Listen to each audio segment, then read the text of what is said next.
Thank you so much, Alistair. Welcome back to Matchday Live. And we nearly did it. We nearly did it. The game finished 3-2 to Liverpool. But considering obviously it was 3-0 at half-time, the Blues certainly showed some fight and determination in the second half.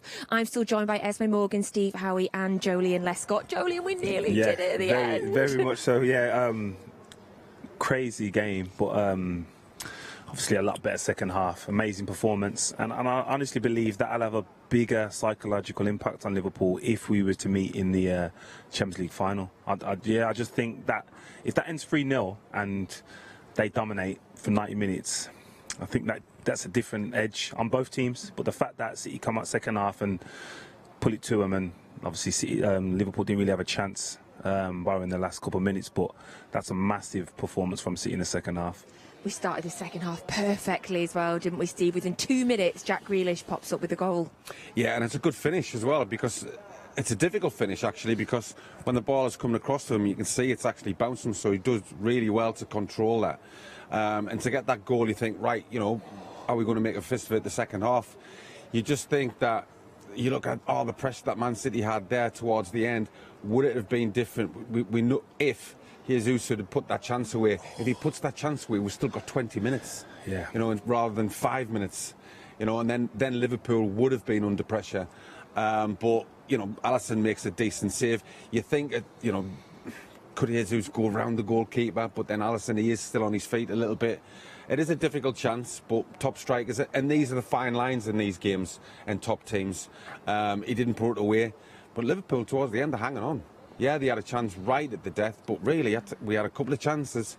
I think a couple of blocks there from a couple of shots, but yeah, as Joleon said, you know, Liverpool will be thinking, do you know what, I think we've got away with one there in the end, because City were piling the pressure on. Yeah, the momentum was really going in our favour in the second half. So the chance that Steve talks about with Gabriel Jesus was the 69th minute. He had a one-on-one chance with the keeper. And we did have other chances in that second half as well, if only we'd got one a little bit earlier, Esme. Yeah, I think that's made such a difference in how I feel about the game now. At half-time, I felt a bit flat and deflated because we'd not had anything at all to sort of write home about, whereas we had a lot of chances in that game. Obviously, Fernandinho had the one towards the end that went over the bar, and as you say, it's fine margins that make the difference in such big games, but I feel a lot more positive looking out at the game now, having had those chances that we did have. I do as well. I totally agree with the gents. And same at half-time, we were all feeling a little bit flat, but we definitely showed in that second half a level of resilience that if we can take that through the remaining Premier League games and the Champions League semi-final, then we still have the chance of it being a really good season. Yeah, I completely agree. I think the way we finished that game shows the intent, and we said at half-time we wanted just to see a bit more aggression, a bit more intent and impetus from City to sort of take this game by the scruff of the neck and say, do you know what, we're not going to roll over and let you just walk through this last 45, we're going to try and turn it around. And I think that sets the tone now for the end of the season. And I think, as Joleon mentioned, if Liverpool had walked through that game without any real issues, then it would probably reflect on the league in terms of their confidence that City are going to fall short and they might go further in the league, and then once again if we meet in the Champions League. But I think the fight that we've put up and how they were hanging on towards the end with no real control in the game, I think that bodes really well for the end of the season and any time we meet them later on in the Champions League. Steve, do you feel frustrated at all about the difference in the first half performance from City and the second half performance? Yeah, because it's not like Man City. You know, they're normally constant. Yeah, I mean, listen, you can't be high tempo all the time. It's impossible. But yeah, the first half was pretty disappointing. Very unlike Manchester City. I just thought they would come out with a higher tempo. Of course, the early goal for Liverpool helps, and then the mistake by the goalkeeper, that doesn't help. Mane scoring the one towards half-time. Of course, everybody's flat going in. But as Mia said, you know, I thought the second half performance was very, very good. It would have been easy just to kind of thinking, well, listen, we'll just keep it as it is. We're not going to get beat by 4-0 or 5-0. We'll just sort of just keep it nice and tight. But they didn't. They went for it. And to be fair, as I said, Liverpool were hanging on towards the end, and it could have been so much different if Jesus had put that away with 20 minutes to go. It really could have. And then Riyad Mahrez comes on, makes an impact straight away, and then obviously is heavily involved in the second goal, which we were running down to see inside the Etihad Stadium, running down the stairs to get to our TV. Did you see it? In the replay. Yeah, I see it in the replay. But no, as you said, he had an impact straight away. And yeah, probably unlucky not to start either of the games this week. But listen, it's just a new standard that we see the first half performance and we're flat after that, because we know that if they get it right, they can beat any team. And they proved that in the second half in regards to the performance, that they're a match for any team. But it's hard to emulate that week in, week out. Pep spoke about that in the week, and we've seen Liverpool drop off their performance levels, but luckily for them, it was against a team that wasn't at the level. We drop off against a team that is at the level, and you can get punished by 3 goals. So they'll be aware of that. But like Esme said there, it gives us great momentum now. Just that confidence and belief that, yeah, you don't want to have halves like that, but if they get it right, they can beat any team. Because, of course, there is no rest time. We're back in the Premier League on Wednesday night. Liverpool play on Tuesday night, so they play before us. They're playing Manchester United, which initially on paper you might think is going to be a reasonably easy game for Liverpool. But Manchester United won today. Cristiano Ronaldo got a hat-trick. So Liverpool have got a tough... Well, hopefully... Who thought we were ever going to say that? Hopefully, Liverpool have got a tough game against Manchester United on Tuesday before we play on Wednesday. Yeah, it'll be a strange situation for fans sort of having to cheer on United for the day, but, you know, you've got to do what you got to do at times. Yeah, they've obviously... Ronaldo's scored a hat-trick today, so hopefully he can carry on that form and help his mates across the city out of it. Right, and then they've got to play Everton at the weekend as well. They've got a derby at the weekend. Of course, you used to play for Everton. Massive game. No matter where Everton are in the league, that's never an easy game. No. Listen, that'll be a huge game. Everton need the points. Yes, we need, as a City point of view, we need Everton to win, but they need points to survive. So they won't take that for granted, Liverpool, even though it's obviously bottom, top of the table clash. Derby games, all that goes out the window and it's irrelevant. So, yeah, 2 massive games, big week for Liverpool. Yeah, so we then will play at the weekend as well. So obviously the Premier League games continue to come thick and fast, Steve. So we now need to switch our concentration focus onto that, obviously. But after what we've been saying, will you feel confident going into that Premier League game, knowing that after we've had that second half performance? Yeah, absolutely. I mean, as I said, the first half wasn't a good performance. We all know that. But how often do we see Man City do that? Not very often. That's why they are where they are. Pep Guardiola demand that they do not have another performance like that, first half performance. But they know, listen, towards the end of the season, Joleon will tell you, when you're going for the league, every team that you play against, even though they've got nothing to play for, they raise the game 100%. So Liverpool's got that problem, and so have City.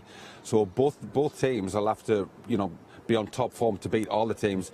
I do feel as though Liverpool has the tougher run in. When you look at Man United, Everton, I think they've got Tottenham as well to play, even though Tottenham got beat today, which was a bit of a surprise. But still going to be tough games. But all of them are going to be tough games. It's just who can be consistent, positive, and just stick with it, because it's going to be difficult and it's going to be nail-biting right towards the end. And Brighton beat Arsenal today, who we are playing midweek as well. So, like you say, they don't beat Arsenal and City in 1 week. Surely not. Surely not. You don't think? No, I think in terms of the league, they can afford to not to be at their best and still win. Yeah. But against Champions League teams and Liverpool, you can't. But again, if you look at them games, both sets of fixtures, if they was in the middle of the season, we won't be saying any team drops points. So why don't we look at it from that point of view now? And if that's the case, we win the league. You know what I mean? So, yeah, Brighton are playing really well, though. Yeah, they are playing considering well. They lost 6 on the bounce, they go to Arsenal win, and then they go to Tottenham and win. You would never have said that. No, 100%. But again, I just feel that the rest of the teams, they don't have to be at the best. We want them to be, and if they are, then they win. But I don't think they have to be, because the level isn't as high. And of course, we're coming back here as well. 2 home games in the row for us now, Esme. And of course, the fans are going to want to cheer after having 2 brilliant, 1.5 brilliant away performances. Yeah, I think we've been watching from afar and had a lot to sort of get behind. So hopefully we can reflect that fighting spirit that they've shown in the away games now at the Etihad. And I think towards the end of the season, when you're fatigued and there's a lot of fixture congestion, there's a lot of pressure, that's when the players need the fans more than ever to give them that extra bit of oomph during the games. So hopefully we can provide that here, and it saves them travelling, which is obviously another important factor. And just to remind you as well, the men's team have been beaten in their semi-final today, but the women's team secured a place in the FA Cup final a little bit earlier today with that win over West Ham. Is that sunk in for you yet? Not really. I don't think it will until I'm on the bus down to Wembley, to be fair. Incredible again, like we said earlier, incredible for the women to get there, Joleon. Oh, 100%, yeah, massive achievement for them, and best of luck in the final.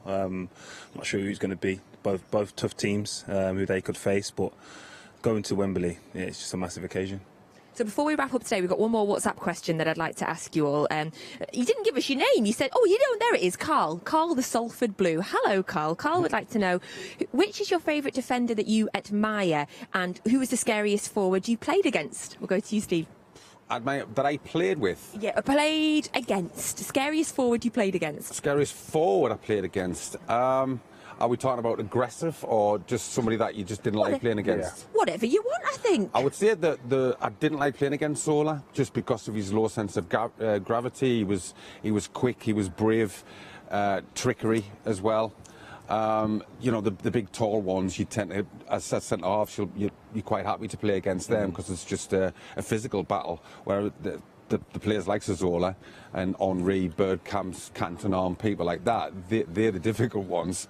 I mean... sounds difficult. Well, that's a list, yeah. Playing against them in my time, it was tough. I mean, just pace, and they had absolutely everything, to be quite honest. So I would still go with Zola. I've always found him the toughest. I would say the best defender that I've played with, I think ability-wise, I would go with Philippe Albert at Newcastle, but I did love playing with Dunny here. Oh. Richard Dunn, absolute legend. Love Richard Dunn. He comes on this show regularly. We love him. That's brilliant. Two other guys that we love are, of course, Kel and Stephen. They are down at Wembley, and this is how, of course, they are reacting to the result. Thank you, Matchday Live studio. I mean, here we are full-time at Wembley, and of course, not the result that any of us were hoping for, and not the result that we wanted. Stephen, it was definitely a game of two halves, wasn't it? Yeah, football's like that sometimes. The momentum can shift just like that, and ultimately we gave ourselves just too much to do in that second half. I mean, a valiant effort. The second half, genuinely, City were the better team, I thought. But it's just too much to do. When you've got a team of Liverpool's quality, you can't really go in 3 goals behind at half-time. No. It can happen every now and then because they are that good a team. It was just too big, Cap, just too big. And I think David James said it before the game, and actually Paul Dickoff as well, talking about in the games like this, of this magnitude, with the quality on show, it's always fine margins. And in those first 45 minutes, it was little errors and those simple mistakes that did get capitalised on by Liverpool. But that's the thing, Liverpool are the most ruthless teams in world football, and that's the problem, unfortunately. And we just been watching the goals back on the big screen, being here. And Canate, he's just a big guy in the right place, won the header. Ake was tight on him, he's just a good header. Second, unfortunately, Zach's had a bit of a mare. I mean, he's a quality keeper, but it happens to the very best of him. Yeah. The third, we just couldn't really make our passes in that first half. We couldn't get the ball out, and they capitalised on it once again, unfortunately. Those mistakes at this level, in a game of this quality, they do cost you. We made them. How do you think now, moving forward, do City go again? Of course, we've got Brighton in the middle of the week.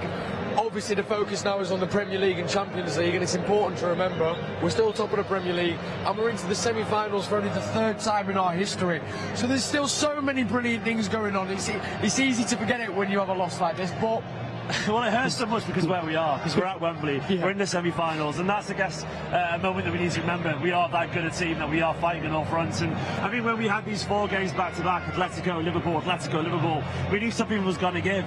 And personally, this absolutely pains me to say as a City fan here today, this experience, but if there's one that maybe I would have accepted, it might have been this one. Yeah. Because the other two for me, the Premier League and the Champions League, they are the biggest. They are the real prizes for me. This, of course, is huge. I'm devastated. Yeah. But honestly, we are still in those competitions, and that to me is obviously the cherry on the cake for me. That's the sweetener, at least. Yeah.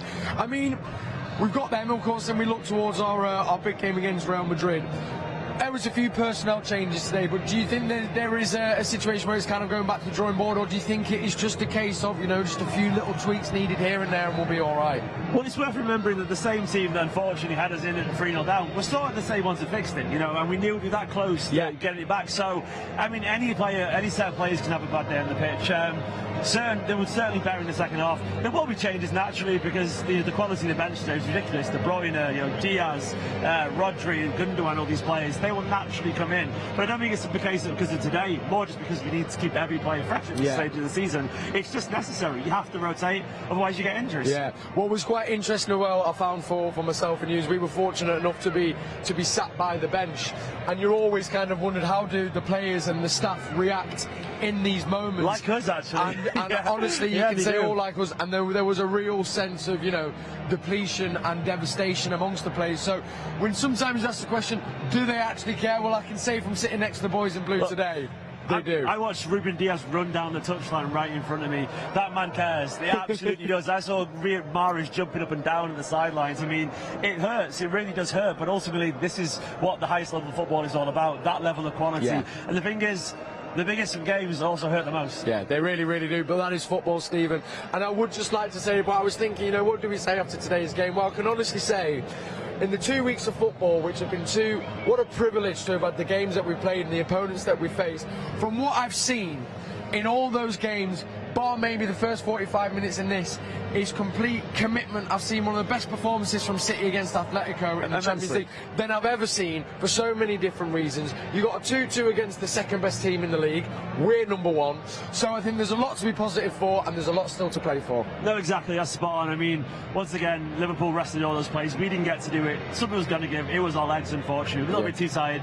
One step too many. But ultimately, this run of 4 games, it's been a success. Yeah, it really, really has. Stephen, it's been an absolute pleasure to enjoy Wembley with you. I've loved it. And I want to say a massive thank you, of course, to all you guys in the Matchday Live studio. Wonderful job as always, and I will be back with you for the Brighton game. We're still a point clear. Come on. They can't sing Championes yet over there. Come on, City. Come on, Blues. Big thank you to Kel and to Stephen, and a big thank you to all of the Blues that travelled down to Wembley today. We know it was difficult for you to get there, so get home safely. And that's it for today. City have been knocked out of the FA Cup at the semi-final stage, but in that second half they certainly made us proud. A big thank you to Esme. Congratulations to the women's team again. Big thank you to Steve on your debut. Will you come back? Absolutely, I've loved it. It's been good. Thank you. And Joleon, you're off on a little trip, aren't you? Yes, I'm away next week, so I'll be watching from afar. Where are you going? Tell us. Going to Melbourne for a few days, and then off to Sydney as well after that. So doing work? Are you working? Yes, aren't you? working For City? only working. Yeah, always working. He's going to be treating the Australian City fans with his presence. But thank you as always. So a big congratulations to Liverpool for their victory today. We look forward to continuing the battle against you for the end of the season and the Champions League. We'll be back on Wednesday night as the Premier League returns and we take on Brighton. Kel will be here in the studio. He's going to be joined by Sean Gota, by Nader Manua and by Michael Brown. Blues, thank you for joining us on Matchday Live today. We will see you soon.